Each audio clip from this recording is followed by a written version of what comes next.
My particular path was that my dad was a neurooptometrist. And so I shared a little bit about, my background. We were not like a holistic family. Most people haven't heard of neurooptometry, but it's a little like functional neurology. So like, hey, the eye movement, they're optometrists that have specialized training in the brain, basically, and how to basically use eye movements and other things to rehab the brain in the case of traumatic brain injuries, behavioral learning, socialization challenges in kids and adults. And so I was in that world from very young, and I looked at the world through that lens of neurology, and it just was what it was. And so when I went to chiropractic school, I thought that the two, the brain and the chiropractic thing with the spine were very separate things. I did not know that one profession would impact the other, and one clinical approach would impact the other. And when you alter, the movement of the spine, you're actually altering the input to the brain, which alters processing, output, eye movements, the way we process, engage, and learn. So therefore, behavioral learning, socialization, traumatic brain injuries. And so I didn't know that, but I was in fourth quarter, I think it was, Sherman, and Dr. Duke, who was our neurology teacher, who is amazing. He's passed at this point, but he was absolutely incredible. And I was in his class, and I was also simultaneously in that quarter in some philosophy classes at Sherman. There's a lot of chiropractic philosophy. And I was reconciling the science and the philosophy in my mind and going, so this makes sense to me. This philosophy, the science is proving the philosophy of chiropractic to me. But also, I know this other stuff from neurooptometry, and this profession needs to be working with this profession and vice versa.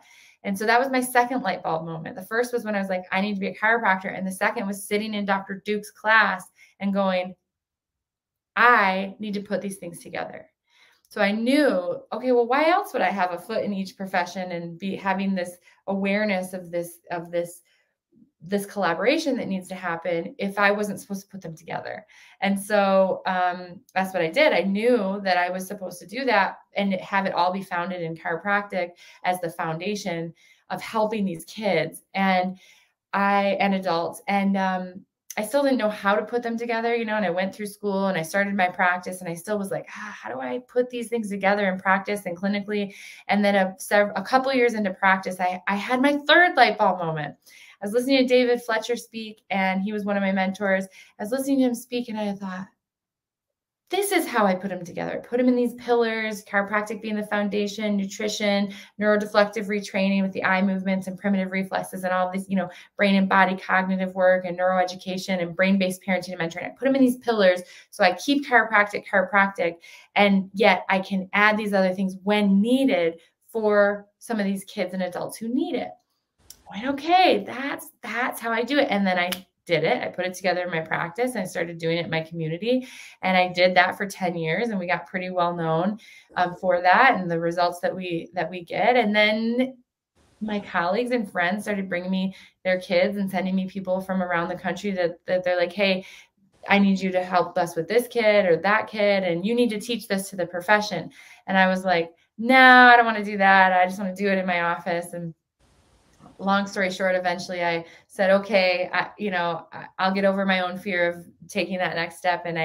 And so I developed the Focus Academy, where we train students, chiropractic students, so they can start out right from the start, doing our process and procedures and learning how to lead with the brain development and function to make the case for chiropractic by finding the simplicity and the complexity of all of this. I'm a big procedure person. And so it's like, listen, we just teach these doctors to, one, understand how it all goes together, understand the complexity. And then two, how the heck do you make that work in practice? What's the paperwork? What's the marketing? What's the communication? How do you attract people? How do you communicate with parents? How do you build appropriate care plans and do exams and re-exams and all of this simply, but knowing there's a massive amount of complexity and scientific evidence to back up what we're doing. And so that's what the Focus Academy is. We train and certify doctors of chiropractic and students of chiropractic becoming doctors, chiropractic staff. We actually have OTs and educators that like to sneak in there as well. And it's great because they learn. We have a primary care provider coming to our next certification series in August because they get to learn why chiropractic needs to be the foundation when they learn this information. And so I find that the more I know about the science, which I love the science of it, the more I learn about the science, the more it proves the philosophy that we learn in chiropractic school, which is incredible.